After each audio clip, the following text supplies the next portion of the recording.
And now for more, I want to bring in Jen Psaki, former White House press secretary and now MSNBC host. Jen, thank you for joining us. I'm so excited to see the board in person. I'm excited to show it off to anybody who's excited to check out this board, and it worked, which is always a bonus too. It's a good step. So thank you for joining us. I'm curious. Barack Obama, in terms of national Democrats, has proven himself, obviously, winning an election twice.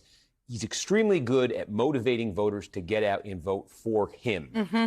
His track record of going out on the campaign trail and transferring that energy to other Democratic candidates. I'm thinking of, I think this same week last year, he was in Virginia. Yeah. And Terry McAuliffe was in trouble, and Democrats were excitedly talking up Barack Obama coming in. And, of course, Terry McAuliffe lost. I'm remembering the closing days of the 2016 campaign. Yeah, the night before. He was going to help Hillary Clinton. Yeah.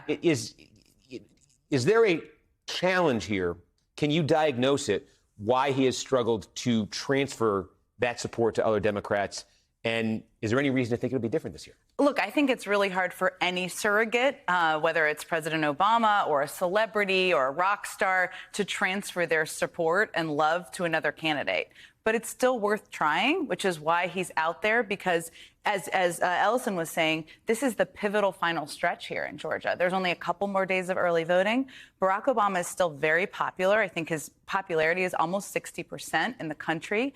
And he knows how to send a direct message with a little humor. He brought the jokes tonight to voters. And that's exactly what you heard him do tonight and what he'll do in a couple of other states. He does like to go out and campaign when people are already voting, because he likes to light that fire. And this is kind of the light the fire season for Democrats. And so we'll see. Even if it's 20 people go out and vote tonight or tomorrow or the next day, that's still a victory. But it is hard to transfer, and I think that's hard for any surrogate elected official campaigning for people. And on the subject of Georgia, this got some attention yesterday. Chuck Schumer, the Democratic leader in the Senate, encountered President Biden on the tarmac. Let's just play that exchange, because it got picked up here.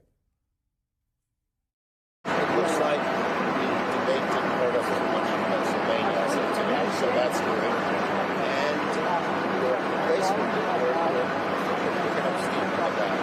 The state where we'll see how it goes. The state where we're going down now, it's hard to believe that they will go for Herschel. By the way, the lockdown tomorrow, yeah. But our vote, our early turnout in Georgia, huge. Here's what I'm curious. I've heard from some folks that speculating that Schumer, he's been in politics forever. He must have known that might get picked up, and he's trying to send some kind of message. I guess my first question to you is that at all possible? Because I can't imagine what the message would be. And if not, he's expressing a real concern there about Georgia. What do you think is happening in Georgia? Look, I think it was always going to be a very close race. I think if you look at the numbers, it looks very likely it's headed to a runoff in December. We're going to have a lot of political conversations over Thanksgiving. That's what that means. And a lot of what he was saying in that hot mic moment, which I do not believe was intentional, there's lots of ways to get information out. He also showed him his socks. That was a funny moment. Is consistent with what I've heard from other Democrats. A couple of weeks ago in Nevada, it was feeling concerning. It's now feeling a little bit better over the last couple of days. In Georgia, they've clarified a little bit that his comments were taken a little bit out of context by what he was saying to the president. But there's no doubt it's close. It's going to be close. And yes, it defies logic that Herschel Walker is where he is in the polls. And I think you heard him saying that as well.